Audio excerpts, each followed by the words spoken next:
Welcome, everybody. Thank you very much for joining us. As always, I cannot wait to introduce our guest to you. But before I do, I'd like to thank some people that we always thank. We'd like to thank brassandwinds.com. Brass and Winds are the people we go to when we're looking for instruments for us at the Willow School here, Willow Music. Brassandwinds.com. Try them out. Welcome to my musical mind. This is Truer MU. Hopefully you will learn a few things about me as well as about our fantastic guest today. And I'm going to introduce that guest to you. Of course, first there's a story, as there almost always is. For a brief period of time, I considered getting certified in the Dalcroze approach, and I spent a summer, 1 week of a summer up at Longy College in Bard up in Boston.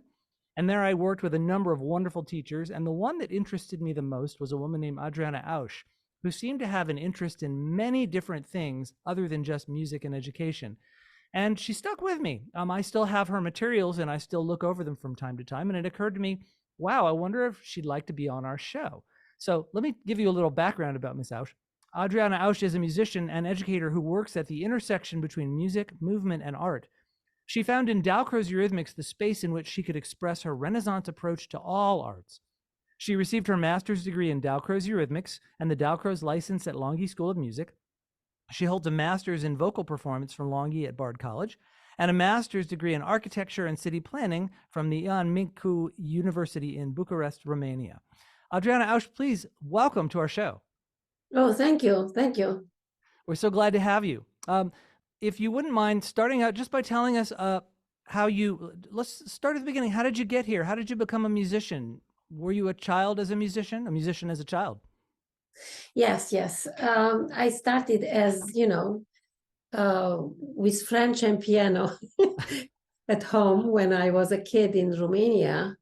And I was very lucky because the conservatory, the music school, was across the street from where I lived. Oh, wow. So I didn't need to be driven or to be dragged to my classes. So I was in a music school parallel with a normal school. A music school in Romania at that time meant that you have twice a week piano, twice a week solfège, once a week chorus, and once a week, I don't know, remember whatever, since from the age of 6. Wow, that's a lot of music.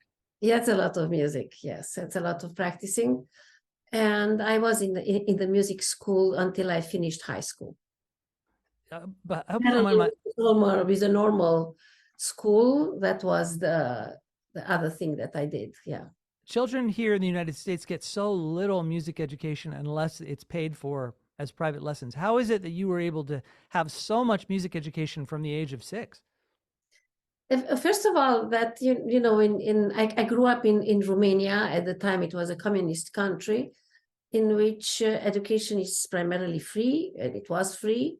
But however free it was, in order to be accepted in a music school, you had to pass some kind of exams.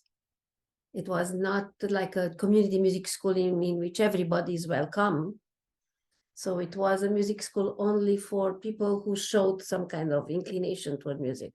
So then you had the private, the whole education without really pay. That's what it was.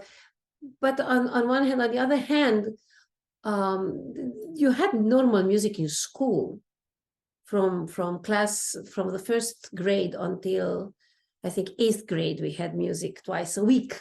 Mm-hmm. So you were exposed to music in many ways. Of course we didn't have iTunes and YouTube and whatever music we were exposed was live music. Right. Later, when we were teenagers, you had maybe a tape or some kind of sort of radio, but so yeah, when we were little, it was radio or live performances. We're going to get to your career as a folk musician in a little while, but talk about the music you heard growing up. Was it mostly classical? What were you listening to? My parents loved music above all, so it was no day that we didn't listen to music in the house. And that was from Los Paraguayos to Tchaikovsky and from jazz to, I don't know, Bartok, whatever you can imagine, any kind of music. The least that we heard, it was opera. Oh, okay. But anything else, it was always present in a way or another, especially in the afternoon after school, that it was always, we listened to something. How did this compare to the people you knew, your friends? Did they listen to lots of music too? Was it a musical neighborhood, a musical city, or were you exceptional in how much music you got to listen to? Well, it was a little bit, let's say it was a more special household. You know, my stepfather was a medical doctor, and my mother was an accountant. Everybody was working full time, so we're professional people with a lot of education. So they really could choose what they were listening to, and they had a fantastic taste. My mother actually was student at the conservatory as a grown-up to become a singer, but my grandfather said that's no career, so she became an accountant. But the love for music and the beautiful voice that she had was always there. On one hand, on the other hand, I discovered pretty late when I was going to the houses of my friends that they are not listening to as much music as we did at home. I saw that that's something normal, you know how it is, you know. Yeah. But in general, it was a pretty cosmopolitan and sophisticated city. I grew up in, people went to the symphony on Sundays and on Mondays. That was a kind of, you know, like other people go to the church, there you go to the symphony. Yeah. It was a must. So it was an environment, a special environment, a cultural environment that we were not such an exception, our family, or let's put it this way. Mm-hmm. Now, when you went to college, you ended up getting 2 degrees. One of them was in piano, and one of them was in architecture, if I'm correct. Is that correct? Not degree. I didn't have a piano a degree. I graduated in music high school. Okay. In classical piano, and parallel with that, though, I started playing guitar by ear. You know, when you're a teenager, you don't want another minuet and another mazurka and another rondo. Yeah, so you want some Beatles and John Baez and some Bob Dylan. Yeah. So I picked up the guitar when I was maybe 14, 15, and I started to parallel with the Chopin and the stuff to sing all these songs. And I did, yeah, so that was, my degree was in architecture after I finished high school. So, well, let's make sure we're including all the arts since that's so important to you, this unification of art and music. When were your interests in art kindled? Oh, I was always drawing since I was a kid, and anything and everything and all the time. We grew up, you know, listening to all these plays on radio. Radio was the, you know, the YouTube of the day. Sure. So we're listening to plays or whatever it was on the radio. And while listening, I was always drawing. So that was something that I always did. And I ended up in architecture because I was good at math and at drawing. And I did not want to become, after I finished high school in Romania, I don't have college. You go to university directly from after high school, but the university is long, 5, 6, 7 years, some of them. So I did not want to become a professional musician, and because I liked drawing and mathematics, and I liked, you know, beauty, I decided to study architecture, and sounded at the time, and sounded very interesting. I wanted actually, I joined to do architecture because I was hoping to work as in restoration of monuments. I did not want necessarily to build anything new. I wanted to work as an architect in restoring old monuments. That was my, let's say, agenda when I joined the architectural school. Yeah. Well, so what happened? I mean, did you continue along? Did you ever end up working in these fields before music took over? No, music never stopped. On one hand, actually, what happened when I was in the first, I mean, to study architecture, also you have to pass an excruciating admission exam, because, as I said, education being for free, let's put it this way. In order to study, you have to pass admission exams. So it's only the excruciating admission exam. And after the first year of study, it was extremely tough and very, very busy. The Department of Restoration of Monuments in Romania was abolished.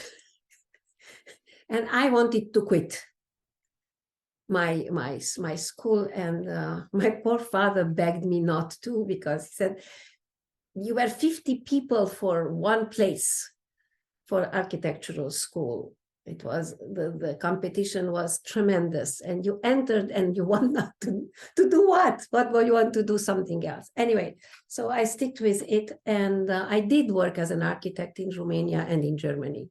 Mm-hmm. And while you were working as an architect, you were also building a following as a folk singer. Isn't that correct? Yeah. Would you talk about that? You were actually very successful as a folk singer in Romania and in Germany. You released, I don't know how many albums. I've seen a number of albums listed in various biographies. Could you talk about your career doing this? Yeah, parallel with architecture, I had indeed a successful career as folk singer. The style of folk music was just becoming to be in trend, and I was just there. And my brother got a guitar for his birthday. He never learned to play, but I did. And it was interesting, the process of learning that. In the music school, we were not allowed to play by ear or improvise. So it was an event. I was maybe 17 or 16, something like this. And I went to a birthday party, and everybody said, okay, go to the piano and play Happy Birthday. And you couldn't do it. Wow. I couldn't do it. And I was horrified, because, the Chopin and whatever, I couldn't do the Happy Birthday because it was cut gradually from our system. Any kind of improvisation or or playing by ear, although when I went to music school, they sent me to the music school because I was doing at home all the stuff. Right. That gradually was educated out of us. And then when I learned the guitar, to play the guitar, I didn't want to learn any kind of music sheet or anything. Can you show me this chord? Can you show me this chord? I was asking right and left, and I that's how I learned. I learned by ear, and I wrote my songs by ear. Mm-hmm. I memorized them. Eventually, I put them on paper, of course, but that's how I did it. And while I was in high school and playing the piano, I was playing also volleyball. And my team was Romanian champion in juniors, so quite little. And I have to confess that my piano teacher never knew that I was playing volleyball. She would have probably had a heart attack about that. I did tell her. I told her after I finished high school, because I felt so guilty that I remember even today how guilty I felt. But because of the piano, never happened anything to my fingers at volleyball, probably because they were strong. And while I was playing volleyball and having all these tournaments, I always had the guitar with me, playing and singing for my friends. And that was the beginning and the whole story with playing the guitar and singing for my friends. It was no deliberate anything to become a folk singer or something. But somebody heard me once singing when I was a student, and they invited me to some special show. And then I had a debut. And then after that, if you have success at your debut, then they pull you right and left, and they invite you, and everybody's pushing you forward, and then you have this and that, which I could have. Many of my friends of my generation quit their professions, whatever they had, and became professional musicians and performers and so forth. I didn't. For several reasons. And one of them was that it was also a political reason, that if you become so well known and you appear on TV and on radio and at this show and the other festival and this, it's expected from you to sing and perform songs which are more aligned with the party line. Mm. And if that would be the case, then I wanted to preserve my freedom to sing or to perform when I want to perform, if I want to perform, and what I want to perform. And if not, it's fine with me. Yeah. So I didn't want to make myself dependent on this career. Now, if I'm correct, your music wasn't just purely music. There was an aspect of protest to it. Is that correct? Yeah, everything was an aspect of protest if you didn't think about the beauty of the country and the powerful of the party or whatever. Everything was a protest if you think about something else, and their songs are not too happy. Yes. So I've been doing some research on the history of Romania around that time, and I'd like to share it with our audience because they probably don't know it. And you're welcome to correct me as I get things wrong. We're talking about the time when Ceausescu was in charge of Romania.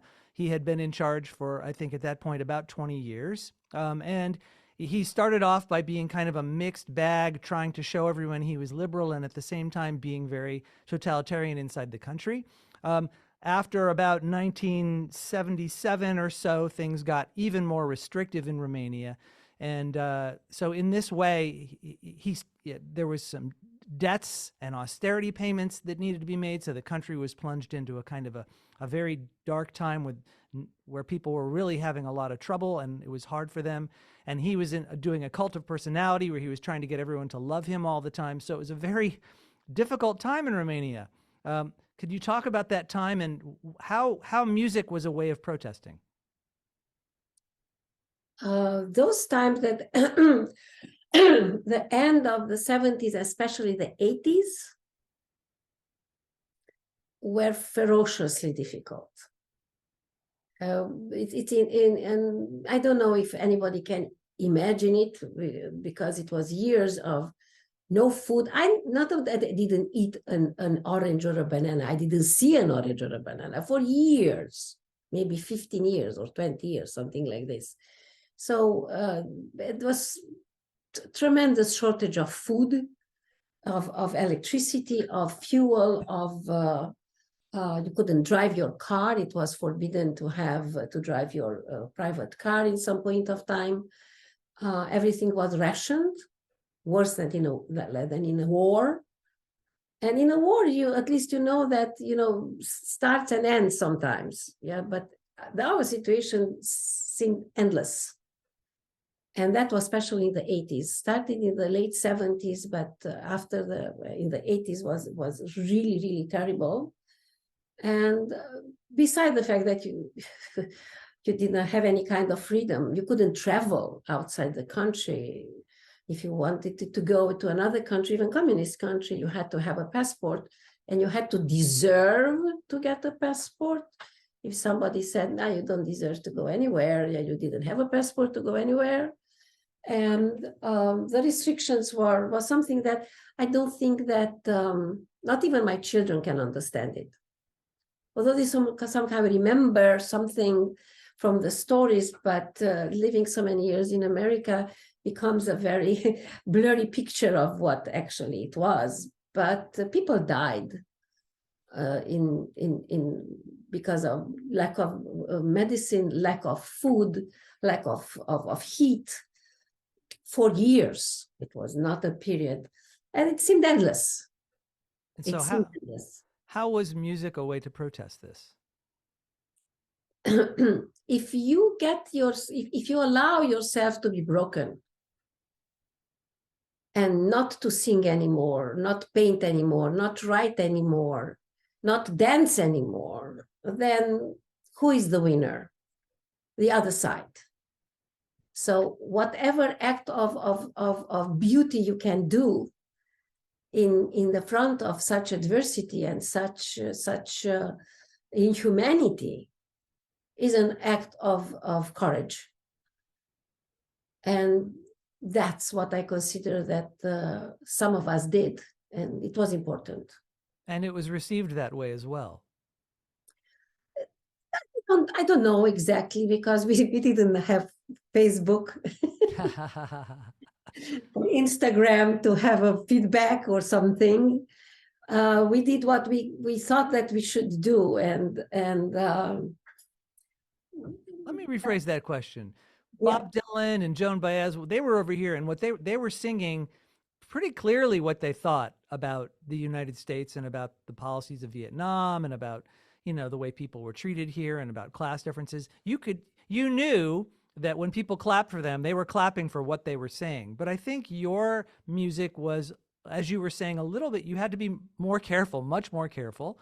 And so, you know, to just sing was a form of protest. And so when I ask, was it received that way? Do you think people understood that just making music was your way of protesting the desolation around you?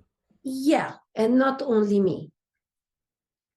Not only me, because what was very important, and it's important in this folk music, is the message. What are you singing about? What are you talking about? And the lyrics, the poetry. And the poetry was philosophical and not, you know, very optimistic or uplifting. So I got sometimes the comment, can you sing something more happier songs? And I said, I can't. And they say, why is it? Because I'm not happy to sing happier songs. So I think I have no reason to do anything, and no comment, you know, nothing more. They didn't ask me why you're not happy. You know, we were not, you have to be careful in some point of time. So, but in the same time, you know, we had tricks. So if I had to go and sing on a TV show, I was choosing out of 3 songs, let's say 2 lyrics, which was the ones that I really wanted to sing, and 1 outrageous. And I knew that one at least has to be cut. And the outrageous was cut, so the other 2 can, which was not, didn't seem so outrageous compared with the other ones. So I learned that from the other ones, or my colleagues of my generation, folk singers. We had these techniques of doing stuff. Yeah. That's really smart. I really like that. But also, you know, when we were singing in clubs and not on TV, on the radio, then it was much looser, really loose. Weren't those clubs watched? Yeah. So it was dangerous. Oh, yeah. Yeah. Well, that's very brave. We were too many in some point of time.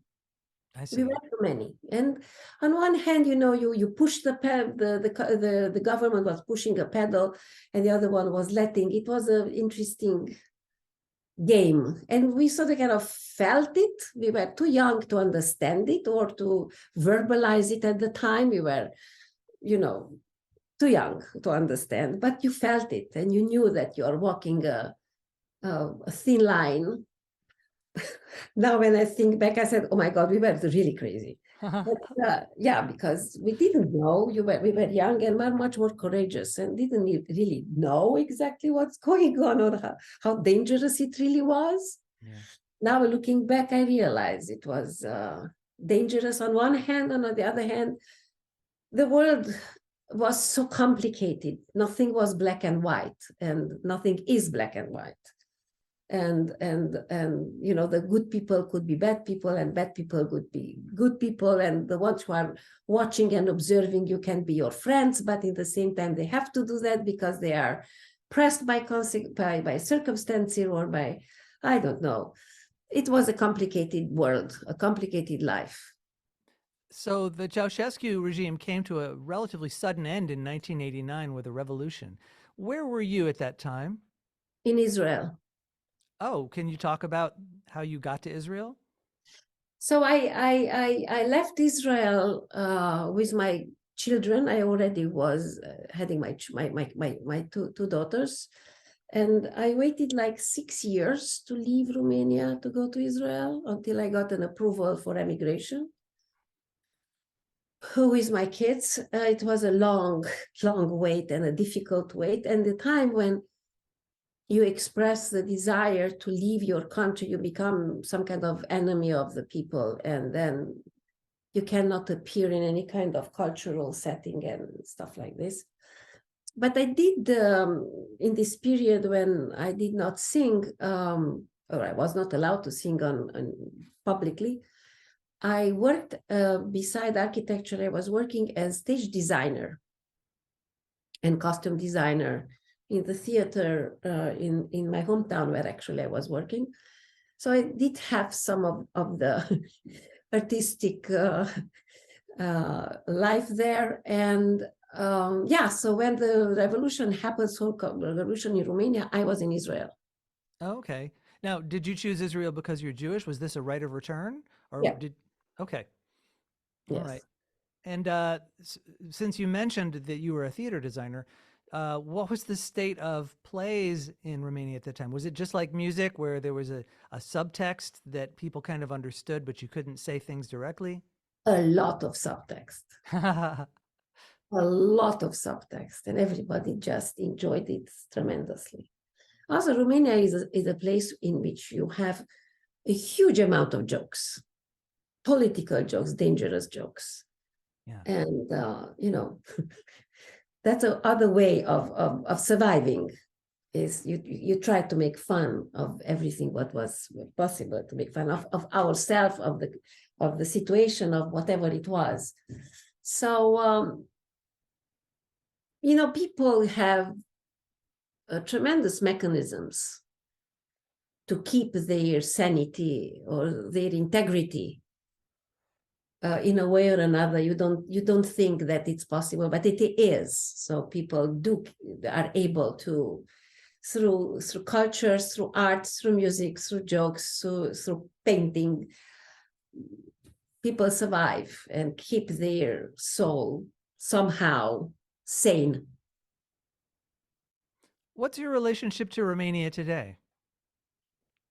It's interesting. I didn't go back for many years after I left because my parents were coming to me, to the grandchildren. So I did not have the need to go. Um, Maybe you know, after Israel, I lived in Germany for 7 years, and my mother was in Germany and my father was in Romania. So my summers were with the kids in the two countries. Later, when they couldn't come anymore, when my parents got older, then I went much more. I did not feel like going back to Romania very soon after I left. But when my father couldn't come anymore, then I did go. And then it was interesting because it felt like when I was there, it felt like I never left in a way. And I did go back many times to perform after a while when my father couldn't come anymore and to teach. in Romania, after my dad passed away, I did not feel like going anymore for several years. And now I am going the third time to Romania to teach in the last year. So I'm in another place, and Romania is in another place. Yes. How did you, from Germany, did you come to the United States at that point? You've been here a while, right? Yes, yes. I was in United States maybe 25 years. Okay. Well, what brought you over here? I remarried. And my husband, who was also Jewish from Romania, he was living in Boston, and I was living in Frankfurt am Main in Germany. And that's how I came to United States. I see. Okay. It was not a deliberate. I wanted to go to Canada at the time, so it was United States was not in my plans. But Boston is where Longy is, and you've been affiliated with them for quite some time. Yes. So have you been at Longy for 25 years or close to? Yeah, I was a Longy. I was Longy, excuse me. Yeah, Longy. At Longy, I was student, and now I'm teaching there for many years.